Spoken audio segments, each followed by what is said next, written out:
Hello hip hop listeners, तो कैसे हो आप लोग। तो स्टार्ट करते प्रखर से। तो प्रखर का भी एक पॉडकास्ट देखने को मिला है जिसमें वो काफी सारे रैपर्स के बारे में बात करते हैं, जैसे कि कृष्णा, रफ्तार। इसके अलावा वो परमीश वर्मा के बारे में भी बात करते हैं। तो यहाँ पे आप लोग सुन सकते हो। मिले हो जितने जितने लोगों के साथ आपने पॉडकास्ट किए उससे पहले कहीं ना कहीं largely I think 80% plus people कभी कभी पहले फोन पे बात हो जाती है, जैसे परमीश से पहले फोन पे बात हो गई थी, एंड देन परमीश केम और हम नेचुरली हिट ऑफ कर गए टू द पॉइंट कि मेरी सगाई पे आया हुआ था वो। Like now we are friends, I'd like to think of it like that, and I think he thinks of me as a friend, right?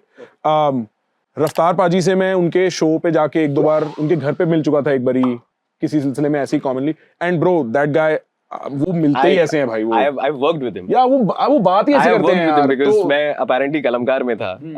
हमने रेड बुल इंडिया 2017 में करवाया था, एंड रजौरी वाला घर वो 1.5 किलोमीटर का राइड उनके घर से स्टूडियो तक। तो I've lived at his places. तो आपको पता है लाइक वो बहुत ही चिलर आदमी है, बट अब now it's kind of like कि मैं जहां जाता हूँ लोग मेरे को मिल जाते हैं। तो अभी आपने कलमकार की बात करी, मैं दुबई था तो अंकित मिल गए, अंकित करना, ठीक है। हाँ, मैं दिल्ली था तो कृष्णा मिल गए। कृष्ण, आप समझ रहे हो, now people just sort of also meet, but मेरे लिए the kick is what a great conversation. खैर अब बात कर लेते ग्रेविटी के बारे में। तो ग्रेविटी का भी अभी एक पॉडकास्ट देखने को मिला है जिसमें वो DHH बीफ्स के बारे में बात करते हैं। इसके अलावा हनी सिंह और बादशाह का जो इशू चलता रहता है उसके बारे में भी वो बात करते हैं। The rappers having beef over such ridiculous things, और मुझे Indian नहीं beefs are lame.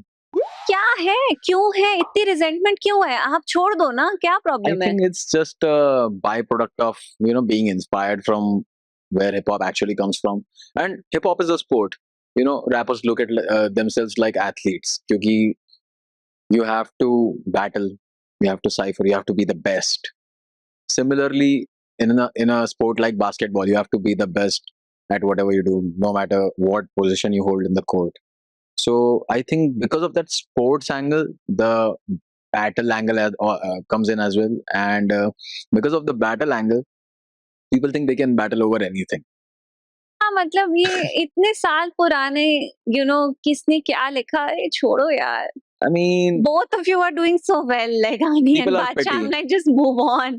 yeah, I mean that is just something that I have no idea what is. खैर अब बात कर लेते चार दीवारी के बारे में। तो चार दीवारी जो है वो मनोज तिवारी के साथ देखने को मिले। तो एक पिक्चर डालता है, when you are in most random link up competition and your competitor is चार दीवारी। इसके अलावा सुपर मानिक ने अपनी डेब्यू EP अनाउंस कर दिया है जिसका नाम है फोमो, और ये 8 अगस्त को देखने को मिलेगी। इसके अलावा करुण की जो एल्बम आउट हुई है उसको हनी सिंह अपनी स्टोरी में रीशेयर करता है। म्यूजिक में कामयाब होगा पर इश्क में बर्बाद होगा फॉर श्योर, साडा आशिक करुण। इसके अलावा ढांडा न्यूली वाला की जो एल्बम आने वाली है कोहराम, उसका फर्स्ट ट्रैक आने वाला है नो फ्लूक, जो कि कल देखने को मिलेगा। इसके अलावा शुभ जो है वो बैलेंसी नाम का ट्रैक ड्रॉप करने वाला है 22 अगस्त को। इसके अलावा डिवाइन का जो आग ट्रैक देखने को मिला है उसको रफ्तार अपनी स्टोरी में रीशेयर करके कहता है ट्रिपल OG सर्टिफाइड आग एंटर डिवाइन टेरिटरी। इसके अलावा रफ्तार ने अपनी शादी की एक रील डाली थी जिसके कैप्शन में वो कहता है आशीर्वाद बनाए रखना, लव फ्रॉम नायर्स एंड जवान दास। खैर अब बात कर लेते कृष्णा के बारे में। तो कृष्णा जो है वो नाज के बारे में बात करते हुए दिखे। Right before it came out, Nas came to India, Yeah. and I got to play it for him before anyone else heard it.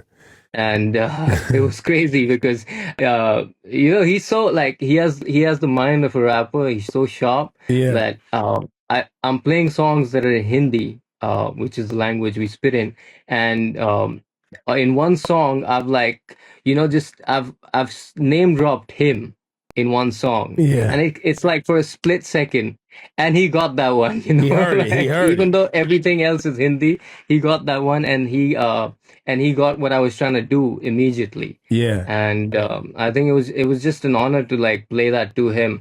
And which track is that? That's called Bust Down Rolly. Bust It's Down like an Rolly. ode to it's an ode to like all the rappers that we grew up on. तो इसी के साथ मिलता हूँ मैं आप लोगों से अगले वीडियो में, तब तक के लिए बाय बाय।